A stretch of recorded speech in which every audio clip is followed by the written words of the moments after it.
જય શ્રી કૃષ્ણ. આજના વિડીયોમાં આપણે પવિત્ર પાવનકારી પુરુષોત્તમ માસની કથાનો અધ્યાય 9મો દુર્વાસાનું આગમન તથા ગુરુ શિષ્યની કથા વાર્તા સાંભળીશું. બોલો પુરુષોત્તમ ભગવાનની જય.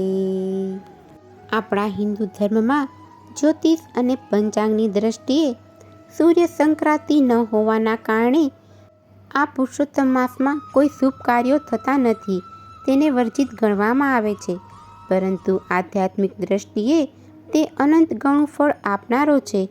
આ મહિનામાં જપ, તપ, વ્રત અને ઉપાસના માટે પુરુષોત્તમ માસ એટલે કે અધિક માસને સર્વશ્રેષ્ઠ માનવામાં આવે છે. દર 3 વર્ષે આવતો આ વિશેષ મહિનો સામાન્ય દિવસોની નિરસ્તામાંથી બહાર નીકળીને આત્માને પરમાત્મા તરફ વાળવાનો દિવ્ય અવસર છે. ભગવાન શ્રી કૃષ્ણએ આ માસને પોતાનું સર્વોત્તમ નામ પુરુષોત્તમ નામ આપ્યું છે અને વરદાન આપ્યું છે કે આ મહિનામાં જે પણ ભક્ત મારી ભક્તિ કરશે તેના તમામ પાપો નષ્ટ થઈ જશે. તેથી જ આ માસમાં ભગવાન વિષ્ણુની પૂજા અર્ચના કરવાનું વિશેષ મહત્વ છે. આ પવિત્ર માસમાં વ્રત, જપ, ઉપવાસ, દાન પુણ્યથી ભગવાન પુરુષોત્તમને પ્રસન્ન કરી શકાય છે અને તેમના આશીર્વાદ મેળવી શકાય છે. હવે સાંભળીશું અધ્યાય 9મો દુર્વાસાનું આગમન. કૃષ્ણ કનૈયા લાલ કી જય. સુત પુરાણી કહે છે, હે મુનિ શ્રેષ્ઠો, તમે સાંભળો. નારદજીએ ભગવાન નારાયણને પૃચ્છા કરી કે મેઘાવી ઋષિના સ્વર્ગવાસ પછી તપોવનમાં મેઘાવતીનું શું થયું? તેના પ્રત્યુત્તરમાં ભગવાન નારાયણે જે જણાવ્યું તે હું તમને કહું છું. એક ચિત્તથી તમે સાંભળો. મેઘાવતી તપોવનમાં પોતાના પિતાને યાદ કરી અને શોક કર્યા કરતી હતી. એવામાં દેવચ્છાએ દુર્વાસા મુનિ તેના આશ્રમમાં આવ્યા. આ દુર્વાસા અત્રિ ઋષિ અને સતી અનસૂયાના પુત્ર હતા. તે શંકરના અંશ મનાતા. તેમના ક્રોધથી કોણ અજાણ હોય? તે કૃપા કરવામાં પણ પાછા ન પડતા. નાનપણમાં કુંતા માતાએ તેમને પ્રસન્ન કરવાથી દેવોને આકર્ષણ કરનારી વિદ્યા તેમણે આપી હતી. એકવાર તેમના ક્રોધનો ભોગ ભગવાન શ્રી કૃષ્ણ પોતે બનેલા. તેઓ ભોજન માટે દુર્વાસાને રથમાં લઈને રૂકમણી સાથે આવી રહ્યા હતા.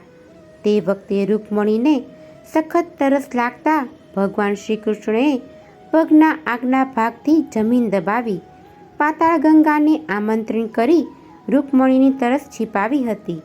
આથી દુર્વાસાને પોતાનું અપમાન લાગ્યું. આથી તેમણે શ્રી કૃષ્ણને શ્રાપ આપ્યો કે તમારા બંનેનો વિયોગ થશે.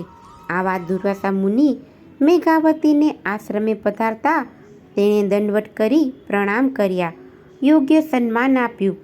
પછી કહ્યું, આપના દર્શનથી મારો જન્મારો સફળ થયો છે અને મારો આશ્રમ પવિત્ર થયો છે. દુર્વાસા મુનિએ પ્રસન્ન થઈને મેઘાવતીને કહ્યું, તે તારા પિતાના કુળનો ઉદ્ધાર કર્યો છે. તારી ધાર્મિક ભાવનાથી આકર્ષાઈને હું અહીં આવ્યો છું. હું નારાયણના દર્શન કરવાના હેતુથી બદ્રિકાશ્રમ જઈ રહ્યો છું. આ સાંભળી મેઘાવતી અતિ હર્ષ પામી અને બોલી, હે મહામુનિ, આપના દર્શનથી મારો શોક દૂર થયો છે. આપ જાણો છો કે આ આશ્રમમાં હું અનાથ જેવી હાલતમાં એકલી રહું છું. મારો કન્યાકાળ વીતી જાય છે, તેની મને ચિંતા છે. તો આપને વિનંતી છે કે કોઈ ભાગ્યશાળી પુરુષ મારું પાણી ગ્રહણ કરે તેવો ઉપાય બતાવો. આ ચિંતા મને રાત દિવસ સતાવે છે, જેથી મને ભોજન પણ ભાવતું નથી અને વિચારોમાં રાત્રે ઊંઘ પણ નથી આવતી. મારું આ દુઃખ દૂર કરવા હું આપને પ્રાર્થના કરું છું. આટલું બોલી મેઘાવતી દુર્વાસા મુનિ સામે આશાભરી મીઠ માંડી હાથ જોડી અને ઊભી રહી. શ્રી બૃહનારદીય પુરાણના પુરુષોત્તમ મહાત્મયનો દુર્વાસાનું મેઘાવતી પાસે આગમન નામનો 9મો અધ્યાય સંપૂર્ણ. બોલો શ્રી પુરુષોત્તમ ભગવાનની જય. રણછોડરાયની જય. હવે આપણે પવિત્ર પાવનકારી પુરુષોત્તમ માસની કથા ગુરુ શિષ્યની કથા સાંભળીશું. થોડા સમયથી નદી કિનારે એક ઝૂંપડીમાં ગુરુ અને શિષ્ય રહે. ગુરુ જ્ઞાની અને ધર્મ ધ્યાનમાં રચ્યા પચ્યા રહેતા. તેમનું શિષ્ય ગામમાં જઈ અને ભિક્ષા માંગી લાવતો. આ ભિક્ષા વડે તેઓ પોતાનો નિર્વાહ કરતા. એવામાં પુરુષોત્તમ માસ આવ્યો. નદીએ નહાવા માટે ભાવિક ભક્તોની ભીડ થતી. આટલી મોટી સંખ્યામાં નહાવા આવતા ભાવિકોથી તેને અચંભો થયો. તેને ગુરુજીને આ માટે પૂછ્યું ત્યારે ગુરુજીએ કહ્યું, આજથી શરૂ થતા પુરુષોત્તમ માસનો મહિમા સમજાવ્યો. તેમણે શિષ્યને કહ્યું, 3 વર્ષે એક અધિક માસ આવે છે જે પુરુષોત્તમ માસ તરીકે ઓળખાય છે.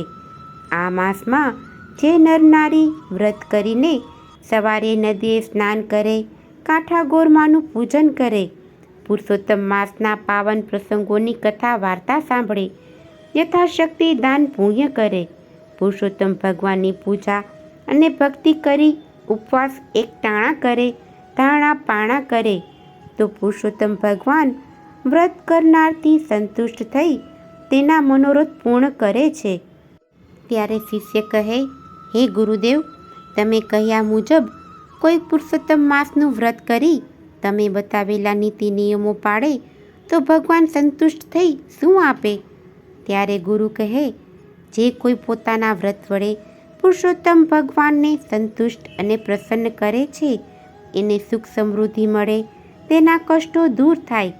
પુરુષોત્તમ માસ પૂર્ણ થતાં તેનું ઉજવણું કરવામાં આવે છે. ત્યારે બ્રહ્મ ભોજન વખતે પ્રભુ અવશ્ય દર્શન આપે છે. પુરુષોત્તમ ભગવાનના આ વ્રતના પ્રભાવે જો દર્શન થઈ શકતા હોય તો તેનાથી રૂડું શું?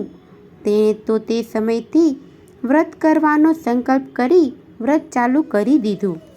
તે દરરોજ સવારે વહેલો ઉઠી નદીએ સ્નાન કરી, કાંઠા ગોરમાનું પૂજન કરી, કથા વાર્તા સાંભળી પછી ભિક્ષાર્થે ગામમાં જતો.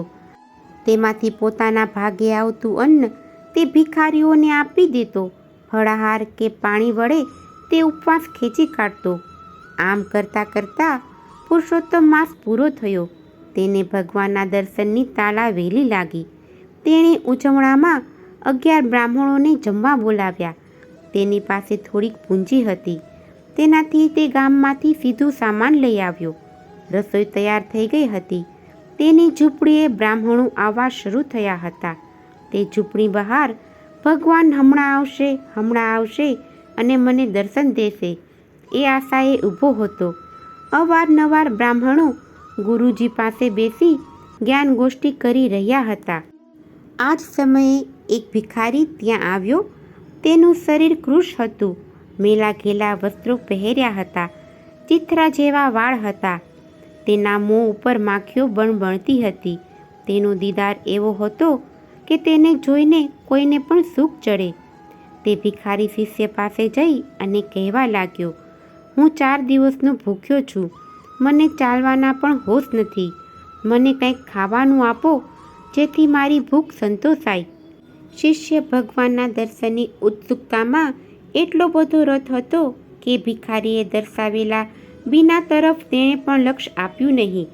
ભિખારીએ ફરીથી આજીજી કરતાં તેનું લક્ષ્ય ભિખારી તરફ ખેંચાયું. ભિખારીના દેદારથી તેને સૂગ ચડી અને ત્યાંથી ચાલ્યા જવા જણાવ્યું. આમ છતાં વારંવાર ભિખારી યાચના કરતો રહ્યો, જેથી તેનાથી કંટાળી શિષ્યએ તેને લાકડીથી માર મારી દૂર તગેડી મૂક્યો. બધા બ્રાહ્મણો આવી જતાં તેણે બ્રાહ્મણોને ભોજન કરાવ્યું અને યથાશક્તિ દાન દક્ષિણા આપી અને ફરી પાછો ઝૂંપડીના દ્વાર ઉપર ભગવાનના દર્શનની આશાએ ઊભો રહ્યો. આમ ને આમ કેટલોય સમય વીતી ગયો, છતાં પણ ભગવાનના દર્શન નહીં થઈ શકવાને કારણે તે ગુરુજી પાસે ગયો અને કહ્યું કે ગુરુજી, તમે કહ્યું હતું તે મુજબ મેં પુરુષોત્તમ માસનું વ્રત કર્યું હતું. આજે તેનો છેલ્લો દિવસ છે. આ દિવસે પણ બ્રાહ્મણોને બ્રહ્મ ભોજન પણ કરાવ્યું, છતાં હજુ સુધી ભગવાને મને દર્શન કેમ નથી આપ્યા? હું ક્યારનો તેમના દર્શનની રાહ જોઈ જમ્યા વગર ઊભો રહ્યો છું. ત્યારે ગુરુજી કહે, હે શિષ્ય, એ શક્ય જ નથી. ભગવાન અવશ્ય આવશે જ. કદાચ તું ભગવાનને ઓળખી શક્યો નહીં હોય. ત્યારે શિષ્ય કહે, હે ગુરુજી, હું ક્યારનો એ જ ધ્યાન રાખું છું, પણ અહીં કોઈ આવ્યું જ નથી. એક ગંદો ભિખારી આવીને કચકચ કરતો હતો, તેથી મેં તેને લાકડીનો માર મારી અને ભગાડી મૂક્યો. ગુરુજી તો જ્ઞાની હતા અને તે સમજી ગયા કે ભગવાન સ્વયં ભિખારીનું સ્વરૂપ ધારણ કરી અને આવ્યા હશે. શિષ્ય તેને ઓળખી શક્યો નહીં હોય.